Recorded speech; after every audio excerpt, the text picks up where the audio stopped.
सुरुवातीला एक महत्त्वाची बातमी बघूयात। कल्याणमधील नांदिवली परिसरात एका खासगी रुग्णालयात काम करणाऱ्या रिसेप्शनिस्ट तरुणीला बेदम मारहाण करण्यात आली आहे। या प्रकरणी परप्रांतीय आरोपी गोकुळ झा या रेकॉर्डवरील गुन्हेगाराला अटक करण्यात आली आहे। नांदिवली परिसरातल्या एका खासगी रुग्णालयात गोपाल झा नावाच्या तरुणानं रिसेप्शनिस्ट तरुणीला बेदम मारहाण केली। या मारहाणीची घटना सीसीटीव्ही कॅमेऱ्यामध्ये चित्रित झाली आहे। संबंधित डॉक्टरांकडे काही मेडिकल रिप्रेझेंटेटिव्ह बसलेले होते, त्यामुळे रिसेप्शनिस्टने गोपाल झा नावाच्या तरुणाला थांबण्यास सांगितलं, पण तो तरुण जबरदस्तीने डॉक्टरांच्या केबिनमध्ये जाण्याचा प्रयत्न करत होता।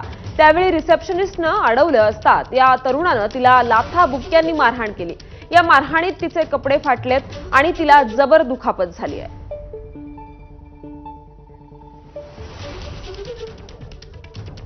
मी बाल चिकित्सालय क्लिनिकमध्ये रिसेप्शन म्हणून जॉबला आहे। तो व्यक्ती जो आहे ना, अनन्या झा म्हणून पेशंट, त्यांच्यासोबत हा आला होता मुलगा। मी त्याला फर्स्ट टाइमच बघितलंय तिकडे।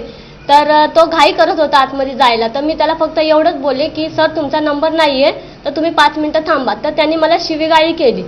शिवीगाळी केल्यानंतर मी सरांना बोलली, सर हा व्यक्ती बघा मला कसा बोलतोय। तर त्यानंतर मी त्याला अशी बोलली की तू कोण आहे, असा तुला काय मॅनर्स वगैरे नाही का बोलायचे। तर त्यांनी माझ्या मारहाणीचा दावा केला। मारहाणीचा दावा करून त्यांनी मला केस माझे पकडून मला दरवाजापर्यंत नेलं खेचत। त्यांनी मला एवढं मारलं अक्षरशः की माझा श्वास वगैरे सगळंच थांबलं। आरोपीने त्या रिसेप्शनिस्टला म्हणजे फिर्यादीला शिवीगाळ आणि दमदाटी केली, तसंच हल्ला केलेला आहे आणि अश्लील शिवीगाळ केली या ठिकाणी। या प्रकरणी मानपाडा पोलीस स्टेशनमध्ये आलेल्या तक्रारीवरून गुन्हा नोंद क्रमांक 884/2025 कलम 74, 79, 115(2) भारतीय न्याय संहिता या अन्वये गुन्हा नोंद झालेला आहे। या गुन्ह्यातील आरोपीचं नाव निष्पन्न झालेलं आहे। गोकुळ झा नावाच्या आरोपीने या ठिकाणी गुन्हा केलेला आहे आणि त्याचा आमच्या पोलीस पथकांमार्फत शोध चालू आहे।